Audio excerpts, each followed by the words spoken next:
जय हिंद दोस्तों। तो आपके अपने चैनल विक्की सोनी पर आप सबका स्वागत है। तो अपने चैप्टर नंबर 3 को कंटिन्यू करें। आज ये चैप्टर नंबर 3 को फिनिश करने की ट्राई किया जाएगा। चलिए बारी बारी से देखते हैं कौन कौन सा टॉपिक बचा, उन सब टॉपिक को पढ़ने देख रहे हैं। तो कल हम लोगों ने देखा था क्या अक्षीय स्थिति पर विद्युत विभव का मान, किसके अक्षीय स्थिति पर? तो विद्युत द्विध्रुव के, विद्युत द्विध्रुव के अक्षीय स्थिति पर क्या देखे थे लोग? हम लोग विद्युत विभव का मान देखे थे अक्षीय स्थिति पर विद्युत विभव। कंटिन्यूअस वीडियो देखते रहिएगा, आप लोगों को पूरा प्रॉपर ढंग से समझ में आएगा। तो क्या देखे थे? विद्युत द्विध्रुव के अक्षीय स्थिति पर विद्युत विभव। फॉर्मूला क्या आया था? V आया था, K आया था, P आया था, उसके बाद RQ आया था। अगर यहाँ कोई पूछेगा जहां K क्या था तो विद्युत आस्थैतिक नियतांक था, P क्या था तो विद्युत द्विध्रुव आघूर्ण था, विद्युत द्विध्रुव आघूर्ण था, एंड R क्या था तो O से बिंदु P के बीच की दूरी थी, O से बिंदु P के बीच की दूरी थी। तो ये हम लोगों का प्रीवियस वीडियो का सब ये चीज था। तो इस अब लेक्चर को कंटिन्यू कर रहे हैं और आगे सारे जितना भी कंसेप्ट बाकी है उन सबको देख रहे हैं। तो आइए बारी बारी से देखते हैं। तो आज हम लोगों का हेडिंग डालिएगा, आज का हेडिंग नंबर 2, क्या विद्युत द्विध्रुव के किस स्थिति पर? तो निरक्षीय स्थिति पर, निरक्षीय स्थिति पर हेडिंग 2 डाल लीजिए। विद्युत द्विध्रुव के निरक्षीय स्थिति पर विद्युत विभव। ये तो आप लोगों को ऑब्जेक्टिव आता है कि विद्युत द्विध्रुव के निरक्षीय स्थिति पर विद्युत विभव कितना आता है। आप लोग याद भी रखिएगा 0 आता है, लेकिन हम बता रहे हैं 0 कैसे आता है। ठीक है, उस चीज को बताने की ट्राई करते हैं। 5 नंबर में आता नहीं है, ऑब्जेक्टिव का टाइप का क्वेश्चन है, आप लोग याद कर सकते हैं, ऐसा कोई बात नहीं कि विद्युत द्विध्रुव के निरक्षीय स्थिति पर विद्युत विभव कितना होता है? 0 होता है। याद रख लीजिए डायरेक्ट 0 होता है। अब हम बता रहे हैं 0 कैसे होता है। चलिए, तो कैसे 0 को बताने के लिए आप सबको सबसे पहले एक चित्र बनाना पड़ेगा।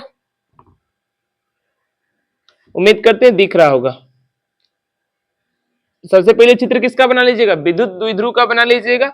यहाँ 3 बिंदु, इस बिंदु का नाम A होगा, फिर इधर वाले बिंदु का नाम B होगा, बीच वाले बिंदु का नाम O होगा। इधर पर -Q को रख दीजिएगा और इधर पर +Q को रख दीजिएगा। ठीक है, अब निरक्षीय स्थिति का मतलब O से लंबवत एक लाइन खींच दीजिएगा और O से R दूरी पर एक बिंदु मान लीजिएगा P। ये P बिंदु ही कहाँ है? विद्युत द्विध्रुव के निरक्ष पर है। तो आइए बारी बारी से देखते हैं। इस -Q के कारण P बिंदु पर विद्युत विभव, फिर +Q के कारण बिंदु P पर विद्युत विभव। चलिए पहले चित्र बनाइएगा। चित्र का क्या कीजिएगा? वर्णन कीजिएगा। क्योंकि आप लोग बोर्ड एग्जाम की तैयारी कर रहे हैं, तो ये प्रोसेस का जब तक आप लोग इस्तेमाल ना करेगा तब तक आप लोग 5 में 5 मार्क्स के हकदार नहीं बनिएगा।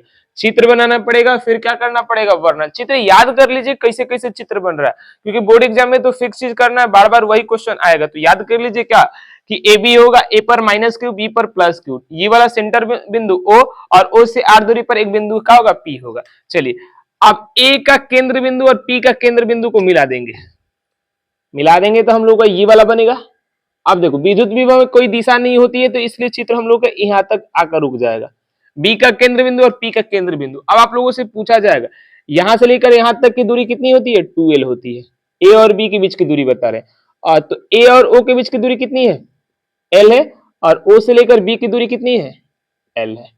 ठीक है, अब आपसे कोई दूरी पूछेगा कौन? एपी, तो क्या बताइएगा? पाइथागोरस परिमेय लगा सकते हैं, क्योंकि यहाँ कितना डिग्री का कोण बन रहा है? 90 डिग्री। तो हम बोल सकते हैं L square plus R square, चाहे R square plus L square, plus में तो इधर उधर बोल सकते हैं, कोई दिक्कत नहीं। R square plus L square, यानी एपी का मान कितना है? R square plus L square. यही बात यहां भी है, बीपी का मान भी कितना आएगा? R square plus L square. कैसे है? तो पाइथागोरस परिमेय से है। ठीक है, अब वर्णन कर देते हैं। वर्णन में क्या बोलेंगे? मान है जो ए बी है। अब बोल रहे हैं, अब चित्र जब देखिएगा तो इसमें जो ए बी होगा क्या होगा? विद्युत द्विध्रुव, विद्युत द्विध्रुव है, विद्युत द्विध्रुव है। फिर तथा इसका द्विध्रुव आघूर्ण, द्विध्रुव आघूर्ण क्या होगा? द्विध्रुव आघूर्ण P बराबर Q इंटू 2l है। ठीक है, अब O से कितनी दूरी पर, r दूरी पर एक बिंदु कौन है, P है। उससे r दूरी पर एक बिंदु P है जो विद्युत द्विध्रुव के निरक्ष पर स्थित है, निरक्ष पर स्थित है। ये हम जो चित्र में माने उस चीज को बता रहे हैं, लिखित फॉर्म में बता रहे हैं। और लिखित फॉर्म को क्या बोलिएगा, वर्णन। इस प्रोसेस को ना अपनाइएगा तो फिर से बोल रहे हैं आप लोग 5 नंबर पा ही नहीं सकते हैं, क्योंकि बोर्ड एग्जाम में जितना लिखिएगा उतना मार्क्स मिलता है।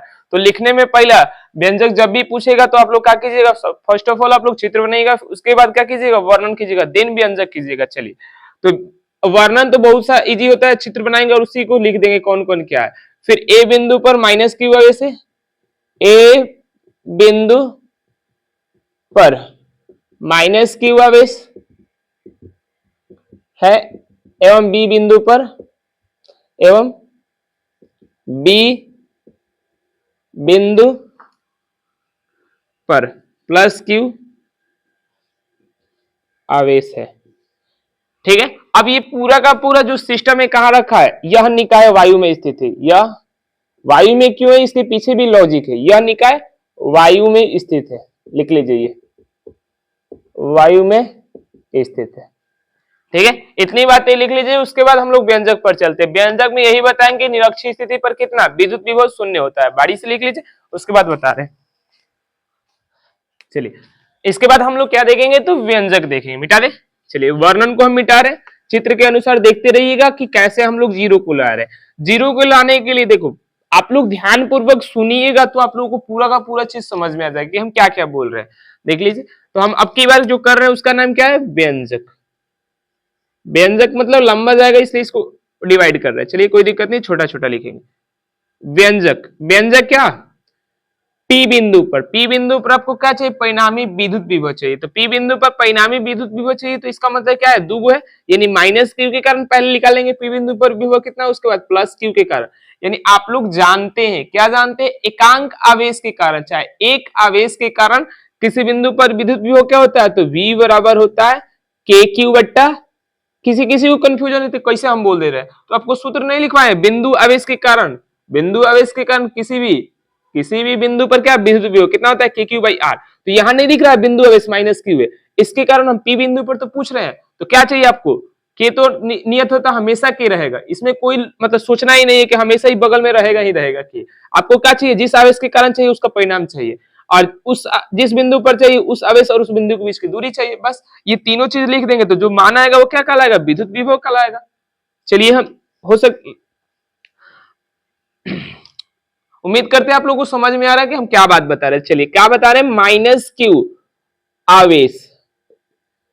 क्यू आवेश के कारण किस बिंदु पर, तो बिंदु P पर,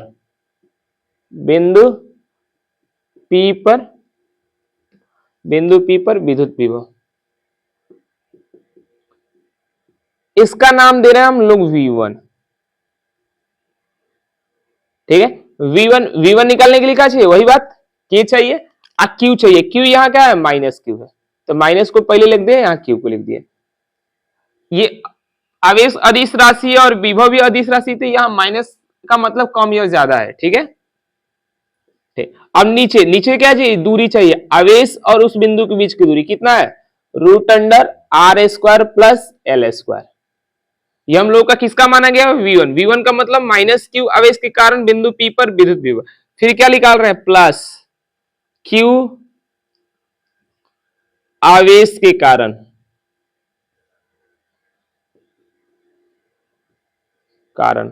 बिंदु P पर विद्युत विभव। ठीक है, इसका नाम हम दे रहे हैं V2 इक्वल टू के तो हमेशा आएगा, ये फिक्स रहेगा कि हमेशा। अब देखेंगे आवेश क्या दिया, क्यू दिया। अब दूरी देखेंगे, इससे भी दूरी कितनी है, √r² प्लस l²। आप लोगों को अगर दिख रहा होगा तो V1 और V2 में क्या है, एक में माइनस है दूसरा में प्लस है, लेकिन परिणाम दोनों का सेम है। यानी कहने के बाद एगो दू है तो एगो माइनस दू है। बस अब आप लोगों को क्या करना है, P बिंदु पर परिणामी विद्युत विभव, ठीक है। नाम क्या देंगे इसका, वी नेट, या नाम देंगे वी इक्यूटेरियल। इक्यूटेरियल उसका निरक्षक का इंग्लिश होता, तो वी दे सकते हैं। तो वी नेट को हम क्या दे रहे हैं, वी और स्मॉल ए। कैसे निकलेगा, जितना विभव होता है उस सबको जोड़ देंगे।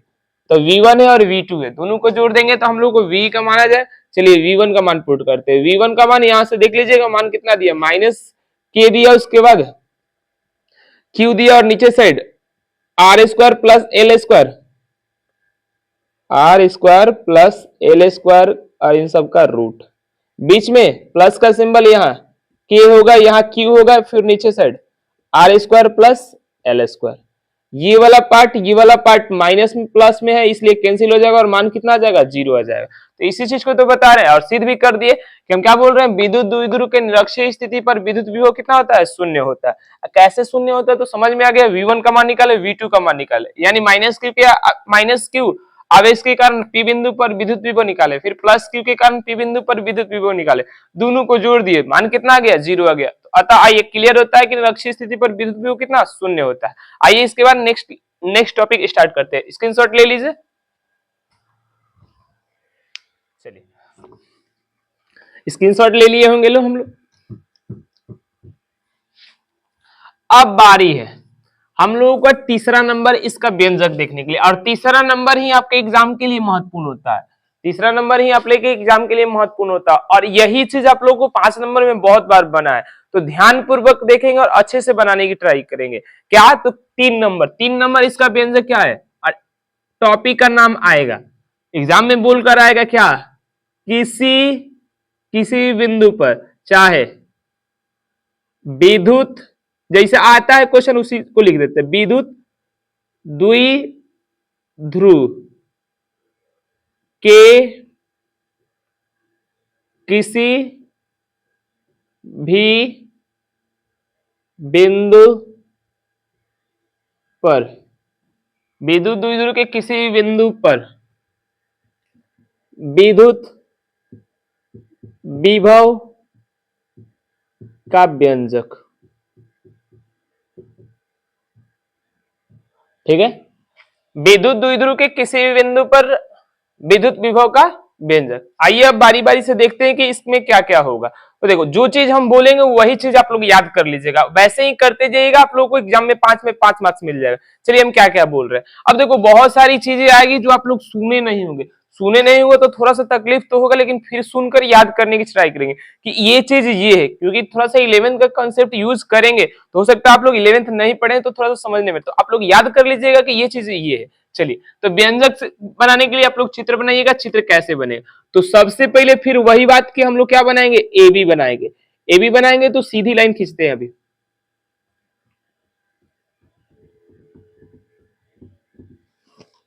ठीक है।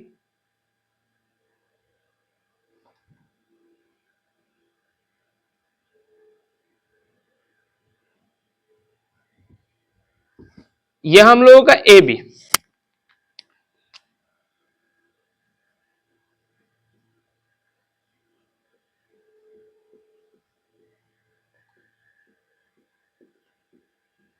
ये लाइन हो गया।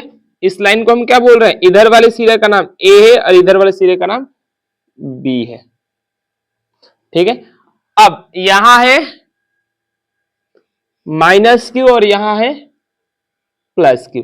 आप लोगों ने नाम सुना होगा विद्युत द्विध्रुव आघूर्ण, उसकी दिशा कहां से कहां होती है, माइनस Q से प्लस Q। यानी अगर ए बी विद्युत द्विध्रुव है तो इसकी दिशा कहां है, ए से बी बोलिए या माइनस Q से प्लस Q बोलिए, ठीक है। अब उसकी दिशा हम यहाँ बोल दिए या एरो के सिंबल के साथ उसकी दिशा बता रहे, और नीचे उसका नाम लिख दे रहे हैं P सदिश का, ठीक है। यानी देखा जाए तो ए भी एक सदिश है जिसका नाम है P, जिसका क्या नाम है, P है। अब इस चीज का क्या करेंगे, अब आप लोगों को विद्युत द्विध्रुव बन गया, ए बी का है विद्युत द्विध्रुव जिसका द्विध्रुव आघूर्ण कितना है, P है, और दिशा की कोई बात करें तो ए से बी की तरफ है। चलिए अब यहाँ एक केंद्र बिंदु होगा, इस हेड को, इस वाले पार्ट को आप लोग डायरेक्ट कहां बना सकते हैं, बी पर भी बना सकते हैं। दिशा बताने के लिए तो डायरेक्ट बी पर भी बना सकते हैं। अब देखा जाए तो माइनस क्यू से प्लस क्यू किसकी दिशा है, पी की दिशा। यहाँ एक बीच में और बिंदु होता है जिसका नाम आप लोग जानते हैं ओ, जिसका नाम क्या होता है, ओ। देखो ये भी दिशा आपको बतानी पड़ेगी, ये यहां से लेकर यहां तक एक तीर का सिंबल बनाए, ये तीर का सिंबल जो सदिश है उसका नाम है पी, ठीक है। अब बारी है, अब बारी है किसी भी बिंदु को मानने पर, तो बिंदु कहीं भी मान सकते हैं, मान लेते हैं यहां पर बिंदु है, मान लेते हैं यहां पर बिंदु है, ठीक है। इस बिंदु का नाम हम बोल रहे हैं पी है, जो बिंदु माने उसका नाम क्या है, पी है। अब ना ही आप लोगों को अक्ष पर होना चाहिए, ना ही निरक्ष पर होना चाहिए, इन दोनों के अलावा कहीं भी स्थिति मान सकते हैं। तो पी पर हम लोग मान लिए, और पी और ओ के बीच की दूरी, पी और ओ के बीच की दूरी, मार्कर को चेंज कर रहे हैं, चलिए ठीक है। पी और ओ के बीच की दूरी कितनी है, आर है। और विद्युत द्विध्रुव आघूर्ण के साथ ये स्थिति सदिश, स्थिति सदिश को आर बोल रहे हैं, स्थिति सदिश को क्या बोल रहे हैं, आर। स्थिति सदिश किसका, पी। इन दोनों के बीच एंगल कितना है, तो थीटा डिग्री। अब कोई बोलेगा थीटा क्या है, तो पी और आर सदिश के बीच बनने वाला कोण है। आर सदिश का मतलब है पी का स्थिति सदिश किसके, ओ के सापेक्ष, हो गया। अब आप लोगों को पूछा जाए इसका कोणीय निर्देशांक, कोणीय निर्देशांक आप लोगों ने नाम सुना होगा एक्स, वाई, ये होता है ज्यामितीय निर्देशांक। और एक दूरी होगा और एक थीटा होगा, तो इसको बोलेंगे ध्रुवीय निर्देशांक। क्या होगा, ध्रुवीय निर्देशांक। यानी पी की स्थिति हम लोग एक्स और वाई के रूप में बताएंगे तब होगा कार्तीय निर्देशांक, और आर कॉमा थीटा के रूप में बताएंगे तो ध्रुवीय निर्देशांक। यानी पी कहाँ है, तो आर कॉमा थीटा पर। और कोई बोलेगा आर क्या है, तो ओ से लेकर पी की दूरी आर है, और थीटा क्या है, तो पी और आर के बीच बनने वाला कोण है। चलिए इतनी बातें आप लोगों को हम उम्मीद करते हैं कि क्लियर हुआ होगा। अब आइए चित्र में और क्या छेड़छाड़ करते हैं। पहला नंबर में हमने ए बी बनाया, फिर एक बिंदु पी माना और ओ को मिला दिया, और यहाँ एक स्थिति सदिश आर माना। अब क्या करना है चित्र में, देखिए ए बी दिख रहा है एक तीर, अब इसको हम लोग तोड़ रहे हैं, इसको क्या कर रहे हैं, तोड़ रहे हैं। इसको ना तोड़े तो आर को तोड़ दिया जाए, आर को तोड़ रहे, चलिए आर को अब तोड़ रहे हैं। आर एक सदिश है ना, आर स्थिति सदिश है, आर को अब तोड़ रहे हैं। किसी को किसी के फॉर्म में तोड़ सकते हैं, या तो पी को तोड़िए या तो आर को तोड़िए। चलिए हम पी को ही तोड़ देते हैं, पी को तोड़ते हैं। पी एक सदिश है ना, जिसकी दिशा क्या है, ए बी। अब पी को ही तोड़ा जाएगा, याद रखिएगा। चलिए पी दिख रहा, अब इसको दो भागों में तोड़ रहे हैं। दिख रहा है पी की दिशा बी की तरफ है, इसको एक ऊपर उठाकर आर की तरफ भेज रहे हैं। यानी यहां से यहां पी का एक भाग किसके तरफ चला गया, आर की तरफ चला गया। पी का एक भाग आर की तरफ चला गया। अब दूसरा भाग ऑटोमेटिक अगर एक आर की तरफ गया है तो दूसरा भाग इस लाइन के लंबवत आएगा। यानी दिख रहा है ना लाइन। अब यहां इस वाले सिरे का नाम आप नाम क्या दे दीजिएगा, A1, यानी जो डिवाइड किया, और इधर वाले सिरे का नाम B1। यानी AB का एक भाग का नाम है A1 और B1, दूसरे भाग। चलिए दूसरा भाग करेंगे तो यहां तो B आ जाएगा हम लोगों का, बी वाला भाग आएगा ना, और ऊपर साइड कौन आ जाएगा, ए वाला भाग। आगे साइड हेड होता है। चलो ठीक से चित्र को बना देते हैं, क्लियर। अब देखो इधर वाले सिरे का नाम हम दे रहे हैं B2, और इधर वाले सिरे का नाम दे रहे हैं A2। उम्मीद करते हैं ये चित्र आप लोगों को समझ में आ रहा होगा, हम क्या क्या कौन कौन चीज क्या क्या बनाए हैं। चलिए इधर वाले सिरे का नाम A1 है, ऊपर वाले सिरे का नाम A2 है। अब हमने क्या किया, ए बी को दो भागों में विभाजित किया। पहले का नाम है A1 B1, दूसरे का नाम है A2 B2। अगर आप लोगों ने क्लास 11 थोड़ा सा भी देखा होगा तो हमने किया है सदिश का वियोजन। इस पूरे के पूरे कथन को क्या कहते हैं, सदिश का वियोजन। चलिए हम लोग कर दिए सदिश का वियोजन। किस सदिश का वियोजन किए, तो पी सदिश का वियोजन। एक आर के तरफ तो दूसरा ऑटोमेटिक इसके लंबवत आता है। चलिए आर के तरफ देखेंगे, अब आर के तरफ डिवाइड किए तो आर के साथ थीटा बन रहा है, तो इसके साथ जो जाएगा पी का कौन सा भाग जाएगा, पी कॉस थीटा जाएगा, ठीक है। और इस वाली लाइन के साथ, यानी जो लंबवत लाइन के साथ कुछ नहीं बन रहा है, यानी इसके साथ जो पी का मान आएगा कौन आएगा, पी साइन थीटा। यानी जब डिवाइड करते हैं तो पी बढ़ जाता है, पी बढ़ जाता है दो भागों में। एक का नाम हो जाता है कॉस, कॉस किसके साथ आता है, तो जिस अक्ष के साथ थीटा बनता है उसके साथ कॉस चला जाता है, जिसके साथ नहीं बनता उसके साथ क्या जाता है, पी साइन थीटा। अब देखो पी, मान लीजिए पैसा को तोड़िएगा तो पैसा ना मिलेगा, हम किसी भी इंसान को तोड़िएगा तो उसी का ना टुकड़ा होगा। तो ये देखा जाए तो पी साइन थीटा विद्युत द्विध्रुव आघूर्णी है, और P cos थीटा विद्युत द्विध्रुव आघूर्णी है। चलिए P cos थीटा अब किसका है? A1 और B1 का, A1 और B1 ये देख रहा है तीर का सिंबल, इसका द्विध्रुव आघूर्ण कितना है? P cos theta. A2 और B2 का विद्युत द्विध्रुव आघूर्ण कितना है? P sin theta. अब देखिए A2 B2 के लिए P बिंदु कहां है? P बिंदु कहां है? तो निरक्ष पर। A1 और B1 के लिए P कहां है? तो अक्ष पर। चलिए इतनी कंफ्यूजन ना करते, ये चित्र को याद रखिएगा क्या किए। अब इसके बाद हम क्या कर रहे हैं? इसके बाद कर रहे हैं चित्र का वर्णन। चलो जो चीज किए थे उस चीज को अब लिख दीजिए, जो बक रहे थे उस चीज को लिख रहे हैं। देखो क्या बक रहे थे? माना। यहां देखिएगा तो ज्यादा समझ में आएगा कि इसमें कौन कौन क्या है। ठीक है, माना ए बी एक विद्युत द्विध्रुव है, ठीक है, जिसका द्विध्रुव आघूर्ण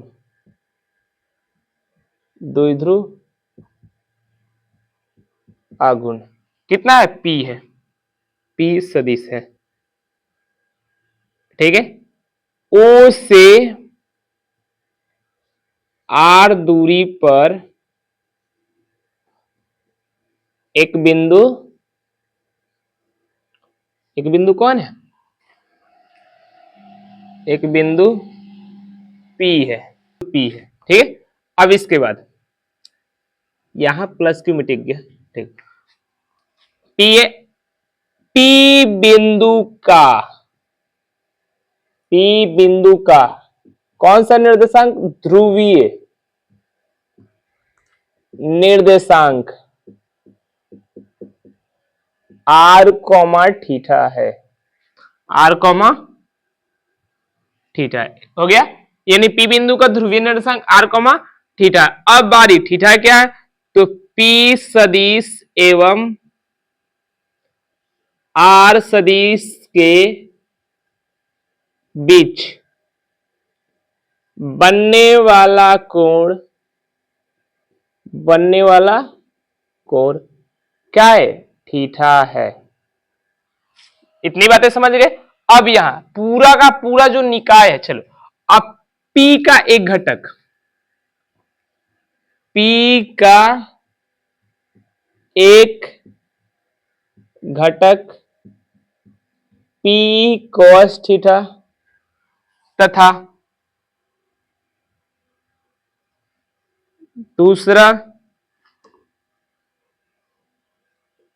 घटक P sin थीटा है, ठीक है। अब ये चीज हुआ, देखो 5 नंबर में आता था, थोड़ा सा तो वैल्यू इसको ऐड करना ही पड़ेगा। क्या क्या वैल्यू ऐड करें? तो चित्र बना रहे, वर्णन करें, करते रहिएगा तो आप लोगों को 5 नंबर मिल जाएगा। क्या क्या चीज कर रहे, तो चित्र में पूरा प्रोसेस को जान लीजिए, क्या किए उस चित्र में, क्या क्या है उस चीज को लिख दीजिएगा। यानी पहला पार्ट चित्र बनाइएगा, दूसरा पार्ट में वर्णन कीजिएगा, तीसरा पार्ट में हम लोग क्या करेंगे? व्यंजक करेंगे। तो स्क्रीनशॉट ले लीजिए, क्या क्या किया, आप वर्णन को मिटा रहे हैं।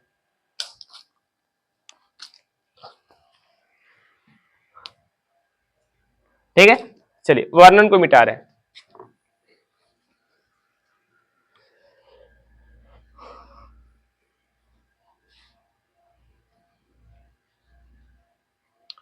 आज ट्राई कर रहे हैं पूरा का पूरा चैप्टर को ही एंड कर दिया जाए। चलिए देखा जाए, धीरे धीरे एंड करने के कगार पर पहुंच भी जाया जाएगा।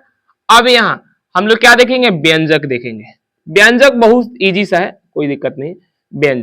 व्यंजक देखने के लिए आप लोगों को ये बात ज्ञात होनी चाहिए। क्या ज्ञात होनी चाहिए? कि P sin थीटा किस चीज को बोल रहे हैं? A2 और B2 को बोल रहे हैं। A2 और B2 लाइन पर P बिंदु उसके निरक्ष पर है। ये तो दिख भी रहा है, आप लोग नहीं अज्यूम करना चाहते तो यहां देख लीजिए। यहां हम लोगों का कौन है? P sin थीटा, और यहां दिख रहा है लंबवत, ऑटोमेटिक दिख रहा होगा कि क्या है? लंबवत है, यानी कौन सी स्थिति पर? निरक्ष स्थिति पर है। तो हम लोग सबसे पहले किसके कारण निकाल लेंगे? चलो पहले P cos थीटा के कारण निकाल देते हैं। P cos थीटा के कारण बिंदु P पर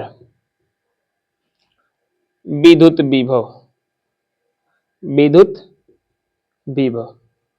चलिए फिर से देखने के लिए यहां चीज मार्कर से देख लीजिए, P cos थीटा किस लाइन पर है, A1 और B1, A1 और B1 दिख रहा, और यही इससे जस्ट थोड़ी सी आगे बढ़ रहे हैं तो कौन सी बिंदु मिल जा रही है, P, यानी क्या बोल सकते हैं, A1 और B1 पर P बिंदु इसके अक्ष पर है, तो अक्ष पर है और अक्ष इस वाले A1 और B1 एक तो क्या है, विद्युत द्विध्रुव है, विद्युत द्विध्रुव, और इसका द्विध्रुव आघूर्ण कितना है, P cos थीटा, तो अक्ष पर है तो अक्ष का सूत्र क्या होता है, इसका नाम फिर से पुनः हम दे रहे हैं V1, V1 क्या हो जाएगा, यहाँ K होता है तो फिक्स है, और यहाँ P का काम अब की बार कौन कर रहा है, होता है ना अक्ष पर, KP बट्टा आर स्क्वायर, KP बट्टा R square, KP cos theta बट्टा आर स्क्वायर, सब चीज क्लियर होगा। अब यहाँ फिर से देखेंगे, अब किसके कारण देख रहे हैं, P sin थीटा के कारण, P sin थीटा के कारण, क्या बिंदु, तो आर्मिटिक जरा, चलो यहाँ बिंदु को थोड़ा इधर लिख देते हैं, बिंदु